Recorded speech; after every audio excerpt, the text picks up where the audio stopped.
Hello, good day everyone. So this video lesson is all about derivative of an algebraic, exponential, logarithmic, and trigonometric function. So first is the derivative of an algebraic function. So dito, ang gagamitin lang natin ay yung mga naunang rules o yung basic rules natin. So yun lang din yun, okay? Algebraic function. Pag sinabi kasi nating algebra, okay, di ba yun yung basic, okay? Basic na meron tayong variable, okay, numerical coefficient, and we have the variable or yung tinatawag natin na number and letters. Okay, so dito gagamitan lang natin siya again ng mga basic rules na napag-aralan natin sa mga naunang lesson natin. Okay, so in here, number 1, so f of x, okay, f of x is equal to 4x cubed minus 6x plus 9. So to get the derivative, f prime of x is equal to 4 times 3x raised to 3 minus 1. Minus, so yung 6x natin dyan, 6 na lang siya. And then yung 9 natin is 0 na siya kasi constant. So f prime of x is equal to 12x squared minus 6. So this will be our derivative for number 1. Okay? Next, we have number 2. Okay? So for number 2 naman, so we have y is equal to 7x raised to 5 minus 2x squared plus 8x minus 1. So y prime is equal to 7 times 5x raised to 5 minus 1 minus 2 times 2x raised to 2 minus 1 plus 8. Okay, then simplify natin, y prime is equal to 35x raised to 4 minus 4x plus 8. Okay, so ito na yung magiging final answer natin for number 2. Okay, next is number 3. So f of x is equal to 3 over 2 x raised to 4 minus 5x squared plus 6. Okay, so yung mga basic rules natin, so we have 3 over 2 times, ibababa natin yung exponent na 4, okay, x raised to 4 minus 1. Minus 5 times 2, x raised to 2 minus 1, then yung 6 natin na constant, magiging 0 na siya. Okay, so f prime of x is equal to 3 over 2 times 4, that is 3 times 4, 12, divided by 2 is 6. So 6x cubed. Tapos, negative 5 times 2 is negative 10x. So, 2 minus 1 is 1 or simply 10x. Okay, so our derivative for number 3 function is 6x cubed minus 10x. Okay, next is number 4. So, y is equal to negative 2x raised to 6 plus x cubed minus 4x. Okay, so in here, we have y prime is equal to negative 2. Ibaba natin yung 6. Okay, x raised to 6 minus 1 plus, yung x cubed natin, we have 3x, okay, raised to 3 minus 1 minus yung 4x natin, derivative of 4x is 4. Okay, then we have y prime, simplify. Negative 2 times 6 is negative 12. X raised to 6 minus 1 is 5. Plus 3x raised to 3 minus 1 is 2 minus 4. So this will be our derivative for function 4. Okay, so that's how you solve or find the derivative of an algebraic function. Again, you will just use the basic rules we studied last time or last lesson. Okay. Now, let's have the derivative of an exponential function. Okay? So, paano naman kaya pag meron tayong exponential function? Okay? So, dalawa yung tatandaan natin dito. Okay? So, meron tayong yung dalawang yan. Kapag if y, sabi niya, if y is equal to e raised to u, okay, then y prime, okay, or the derivative of that is equal to e raised to u, okay, times the u prime. Okay? So, yan yung magiging formula natin in finding the derivative if ganito yung magiging itsura ng ating exponential function. Okay? By the way, yung e is yan yung tinatawag natin na Euler number. So, approximately, yung e na yan is meron siyang value na 2.72. Okay? Pero in here, palaging e na lang yung ilalagay natin. No need to substitute 2.72 with that e. Okay? So, yan yung first natin. Pero kapag yung exponential natin ay nasa ganitong form, okay? So, if y is equal to a raised to u, okay, then y prime or the derivative of that function is equal to a raised to u ln, okay, or pag sinabi nating ln, that is the natural logarithm, okay, a times the u prime. So, where a should be, okay, should be greater than 0 and a should not be equal to 1. Okay? So, para mas magets yung process na yan, let's have examples. Okay? So, for number 1, ayan. So, dito, example natin, so we have to get the derivative of this one. So, for number 1, we have y is equal to e raised to 4x plus 7. Okay? So, yung u natin dyan, okay? So, ito siya, nandito siya sa form na to. So, ibig sabihin, yung u natin dyan, yung 4x plus 7. Okay? So, yung u natin dyan, siya yung 4x plus 7. Okay? Then, okay, ano yung kailangan natin for the formula? Diba? Ang formula natin, y prime is equal to e raised to u times u prime. So, since may, yan, yung e natin is ito na siya. Okay, mismo yung mismong e natin. Yung u, ito siya, 4x plus 7. So, hanapin natin yung u prime. Ang u prime, ang ibig sabihin yan ay yung derivative ng u or minsan du. Tinatawag siyang du. Okay, u prime or du. So, the derivative of 4x plus 7 is, of course, we have 4. Okay? Kasi yung 7 magiging constant na siya. So, we have 4. Tapos, pwede na natin siyang i-substitute. Okay? So, y prime is equal to, okay, e raised to 4x plus 7 times, we have 4. Yung derivative, yung u prime natin is 4. Okay? Then, let's just simplify. So, magiging y prime is equal to, ay multiply mo siya, 4e raised to 4x plus 7. So, ito na yung magiging final answer natin. Again, no need to change or substitute the value of 2 point, or the value of Euler, okay, number in this, ito. So, e na lang siya as is na. Okay, so this will be the derivative of the given function. Next, we have number 2. Y is equal to e raised to 3x raised to 4 minus 2x squared plus 4. So, in here, again, let's identify first ano yung u natin. So, of course, yung u natin yung exponent. Okay, so 3x raised to 4 minus 2x squared plus 4. Then, we will get the u prime or the derivative of that u natin. So, we have 3 times 4 x raised to 4 minus 1 minus 2 times 2 x raised to 2 minus 1, then 4 is a constant, so the value of that is 0 na. Okay? Then, u prime is equal to, we have 12x raised to 3 minus 4x. Okay? Raised to 1 or simply 4x. Okay? So, yung u prime natin or yung derivative ng u natin ay 12x cubed minus 4x. Okay? Then next, let's substitute na sa formula natin. So, yung y prime natin is equal to e raised to u times u prime. So, to substitute, ayan yung e natin, okay, raised to 3x raised to 4 minus 2x squared plus 4. Okay, then, the times natin siya sa u prime natin, which is yung 12x cubed minus 4x. Okay, so ito times natin siya dyan. So, to simplify that, magiging ganito siya. So, you just copy 12x cubed minus 4x. Okay?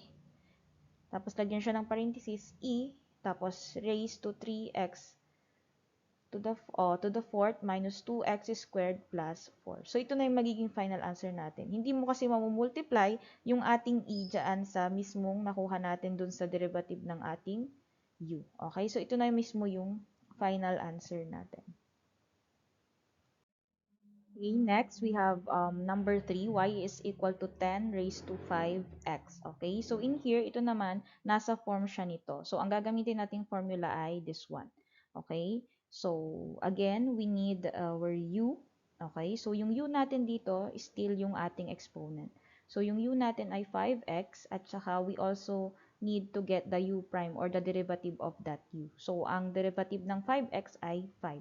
Okay, then let's write the formula here in finding the derivative of the function. of this one. So y prime is equal to AU ln, okay, or natural logarithm, a times u prime. So to substitute that, y prime is equal to, okay, yung a raised to u natin, so 10 raised to 5x, then we have ln, and then yung a natin, okay, ayun, same lang, so siya yung base dyan. So 10 times our u prime is 5. Okay, so y prime, let's simplify. So y prime will be, ayan, so i-multiply natin ito. Okay, so 5 ln 10, okay, times 10 raised to 5x. So, unahin natin yung may natural logarithm or yung tinatawag natin na ln.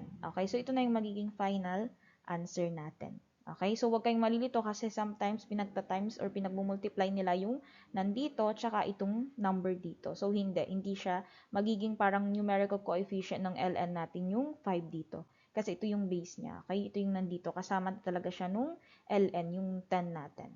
Okay? So, let's have another example para mas maintindihan. So, number 4. Y is equal to 5 raised to 3x squared minus 1. So, in here, yung u natin is, okay, so isulat ko muna dito for number 4. Baka hindi ko masya. So, yung u natin is, we have 3x squared minus 1. Yan yung exponent. So, u prime, we need to get the u prime. So, 3 times 2x raised to 2 minus 1. So, that is a constant, so wala na. Okay? So, yan lang. Then, let's simplify. So, u prime is equal to 6x. 2 minus 1 is 1, so no need to write 1 there. So, after that, after we get the u prime and the u, okay, we're going to find the derivative na. So, y prime is equal to, again, a raised to u, ln times a times the u prime. So, y prime is equal to, we have 5 raised to 3x squared minus 1 ln, so ano yung a natin? Of course, yung base natin dyan, which is 5, times our u prime is 6x. Okay? So, ang magiging final answer natin dyan, again, inuuna natin yung may ln. So, ito, mumultiply natin siya. So, 6x ln 5, okay, times yung 5 raised to 3x squared minus 1. So, ito na yung magiging final answer natin. That is the derivative of the given function. So, again ha, hindi nyo siya i-multiply kasi yun yung common mistake. Namumultiply nila yung nandito at saka yung nandito, which is wrong. So, iuuna natin yung parang magiging numerical coefficient lang siya nung ln natin or natural logarithm natin. Okay?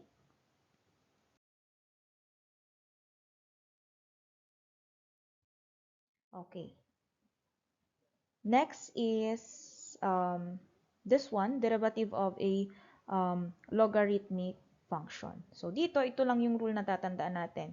If y is equal to log of u with base b, then y prime is equal to 1 over u, okay, ln b times u prime. Okay? So, in here, for number 1, okay, find the derivative of y is equal to log of 5x with base 2. Okay? So, dito, i-identify natin ulit yung u. So, yung u dyan, ito. Okay? So, yung u natin, yung 5x. Kailangan ulit natin ng u prime. So, we need to get the u prime. So, ang u prime or derivative ng ating 5x ay 5. Then, yung b natin dyan, kasi as you can see, meron ditong b, yan yung base natin. So, yung base natin dito, ito siya. Okay? So, yung base natin ay 2. Okay? Yun lang yun. So, let's substitute it to the formula. So, y prime is equal to 1 over u times natural logarithm or the ln b times u prime. Okay? So, isa-substitute natin siya. So, y prime is equal to 1 over, okay, yung u natin ay 5x, tapos yung natural logarithm ln, ilalagay natin, then 2, times our u prime is 5. Okay? So, in here, ayan, pwedeng makancel to. Pag minultiply kasi natin siya, 1 times 5 is 5. So, magiging 5 over 5x. So, makakancel yung 5. 5 divided by 5 is 1. So, y is equal to 1 over x ln 2. So, ito na yung ating magiging final answer. Pag sinimplify natin siya. Okay? So, that's for number 1. Next, for number 2, we have y is equal to log of 6x plus 5 with base 2. So again, let's identify u first. Okay, so u is 6x plus 5. And then its derivative or its u prime is, we have 6. Okay? Then, the base here is, of course, yung nandito, yung nasa baba, kaya siya base, we have 2. Then, let's substitute it to the formula. So, y prime is equal to 1 over u ln b times u prime. So, y prime is equal to 1 over, our u is 6x plus 5 ln, then our base is 2, times u prime is 6. So, y prime is equal to, okay, y prime is equal to, sige, lagyan pala natin to baka malito kayo dito since may kasama siya. So, 1 times 6 is 6 over 6x plus 5, okay, ln 2. So, ito na yung final answer. Okay, yan na yung magiging final answer natin. 6 over 6x plus 5 ln 2. Next, we have number 3. Okay, so y is equal to log of 5x squared plus 4 with base 3. So our u here is 5x squared plus 4. Our u prime, yung derivative niyan, yung u natin is 5 times 2 x raised to 2 minus 1. Yung 4 natin constant, so magiging 0 na siya. So simplify, u prime is equal to 10x. And then our base is, as you can see, we have 3. Then, let's substitute it to the formula. So, y prime is equal to 1 over u ln b times u prime. So, y prime is equal to 1 over our u is 5x squared plus 4. Okay, ln, lagyan natin ng parenthesis. Ln, our b is 3 times our u prime is 10x. Okay, then y prime is equal to 1 times 10x is 10x over yung sa denominator natin 5x squared plus 4 ln 3. So yun na yung ating final answer. Yan na yung ating derivative. Next, for number 4, we have y is equal to log of 10x raised to negative 2 with base e. Okay? So, in here, yung u natin, we have 10x raised to negative 2. And then, our u prime, if you're going to get the derivative of that, so 10 times 2, or negative 2, x raised to negative 2 minus 1. So, pag sinimplify natin, u prime is equal to negative 20 x raised to negative 3. So, negative 2 minus 1 is negative 3. Then, our base, of course, yung nakikita natin dito, we have e. So, let's now go to the derivative or yung formula natin. So, y prime is equal to 1 over u ln b times u prime.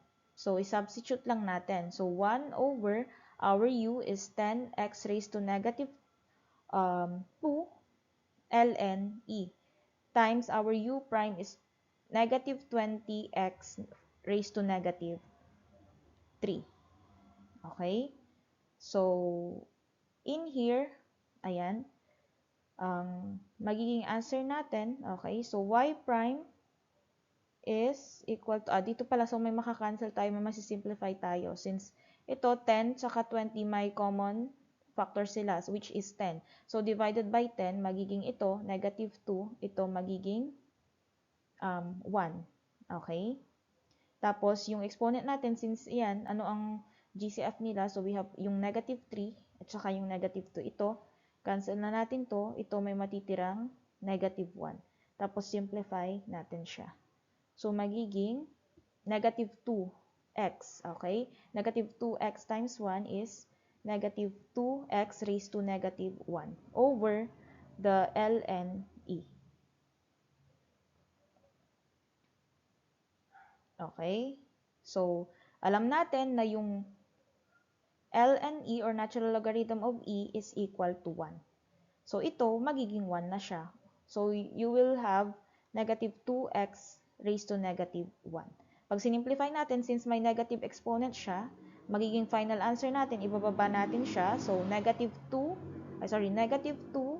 over x raised to positive 1 or simply x. So ang final answer natin dito ay y prime is equal to negative 2 over x. Okay, so that's for the derivative of a logarithmic function. Okay, next, let's have the derivative of a trigonometric function. So, dito, tatandaan lang natin itong formulas natin. So, we have 6, okay, formulas in getting the derivatives of a trigonometric function. Okay, so, yung y natin, if y is equal to sine u natin, so, yung derivative nun, y prime is equal to cosine u times the du or the derivative of u. Or minsan, tinatawag din siyang u prime. Okay, then if we have y is equal to cosine, then the derivative y prime is equal to negative sine u times du or the u prime. Then we have y is equal to tan u or your tangent u. Okay, is y prime is equal to the secant squared u times the du. Okay, then for y is equal to cosecant u, then we have y prime is equal to negative cosecant u, cotangent u times du. Okay, then if we have y is equal to secant u, then we have y prime is equal to secant u, tangent u times du or the derivative of u. So if we have last, we have y is equal to cotangent u, the derivative y prime is equal to negative cosecant squared u times the derivative of u or the u prime. Okay? So, para mas maintindihan, let's have the first example. So, the first example here is y is equal to sine 4x cubed. Okay? So, ito, sine yung given natin. So, gagamitin natin yung first formula natin. So, dito, kakailanganin natin ng u. Okay, cosine u, sabi niyo dyan. So, kakailangan natin ng u at saka ng du or yung derivative ng tinatawag natin na u. Okay? So, yung u natin, of course, ay ito. So, yung u natin ay 4x cubed. Ang du natin or yung u prime niyan, okay, yung derivative niyan, derivative of u is 4 times 3x raised to 3 minus 1. So, our du is equal to 12x squared. Okay, then we are now ready to substitute it to our formula, which is yung y prime is equal to cosine u, okay, cosine u times du.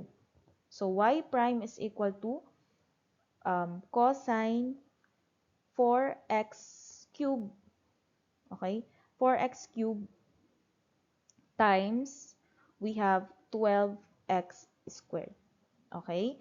Then, to simplify that, okay, y prime is equal to 12x squared. Parang siya yung magiging numerical coefficient natin, cosine 4x cubed. So, yun na yung magiging final answer natin. So, the derivative of this given trigonometric function is y prime is equal to 12x squared cosine 4x cubed.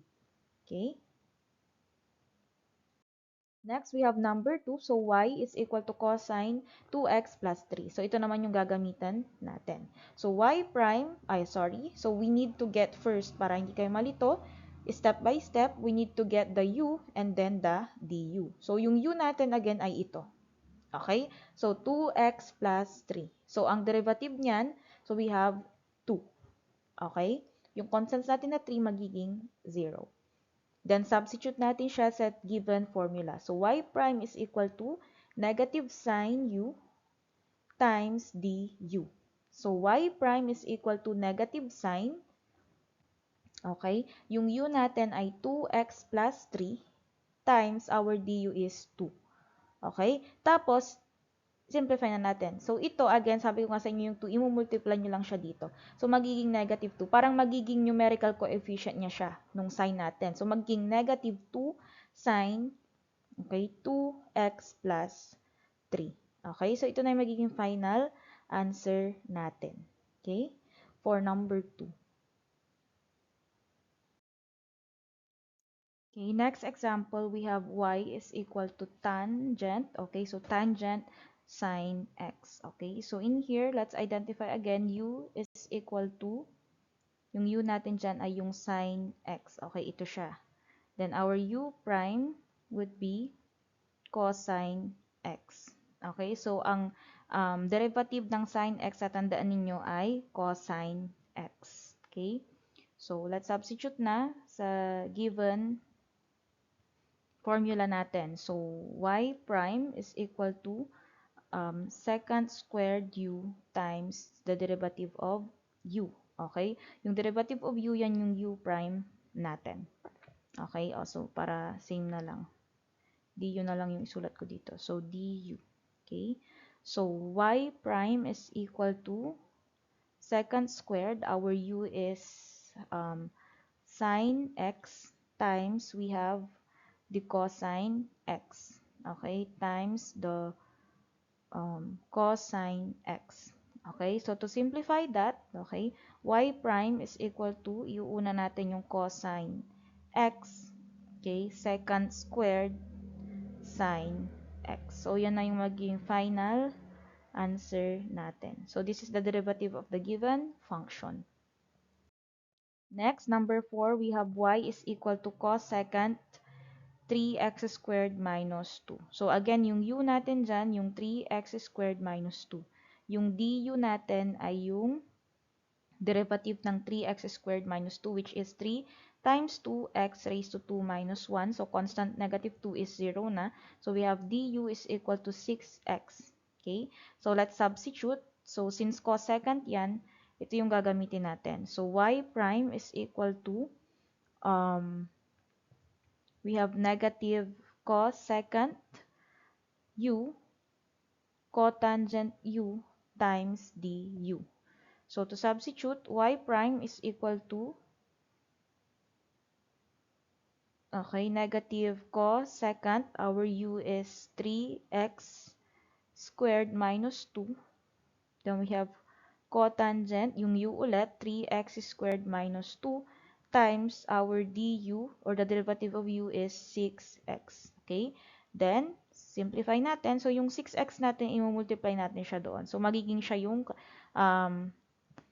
parang numerical coefficient ng cosecant and cotangent natin. So, negative 6x cosecant 3x squared minus 2 cotangent 3x squared minus 2.